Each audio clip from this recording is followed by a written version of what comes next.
નમસ્કાર મિત્રો, હું એડવોકેટ અક્ષય મારું ભાવનગરથી. મિત્રો, આપણે જીએસટી વિશે ચર્ચા કરતા હતા અને જીએસટી વિશે payment of penalty, tax, interest and other ચાર્જિસમાં સેક્શન 49માં પ્રોવિઝન એવું સરસ મજાનું છે કે ગવર્મેન્ટ જે છે એ આખો ઓનલાઈન રજિસ્ટર્ડ જે છે એ આપણું એકાઉન્ટ્સ મેન્ટેન કરે છે. કોનું કરે?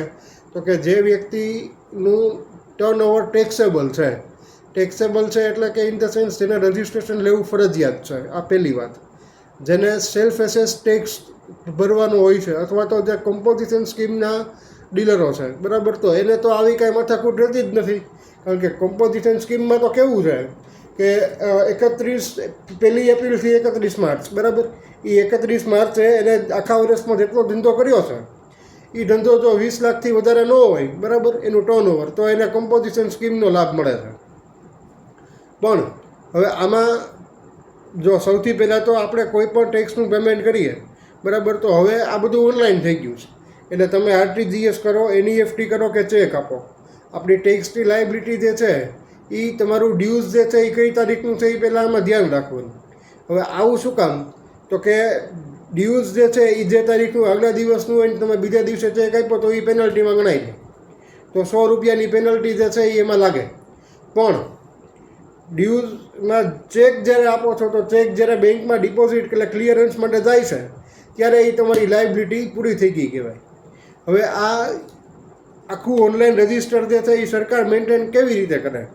તો કે એક છે ને જીએસટીનો આપણો પરમેનન્ટ નંબર હોય. હવે એ પરમેનન્ટ નંબરમાં સરકાર ખાલી એ જીએસટી નંબર, રજિસ્ટ્રેશન નંબર નાખે એટલે આમ જેને કહેવાય ને કે આપણી આખી કુંડલી એને ખબર પડી જાય ટેક્સની. જીએસટીનો નંબર જો સરકાર એના સર્વરમાં નાખે ને એટલે તમે કયો ટેક્સ ક્યારે ભર્યો હતો અને કેટલી ઇનપુટ ટેક્સ ક્રેડિટ તમારે લેવાની છે અને કેટલી બાકી છે, આ બધી વસ્તુ ખબર પડી જાય. હવે આ આખું અકાઉન્ટ્સ જે છે એ મેન્ટેન કેવી રીતે થાય?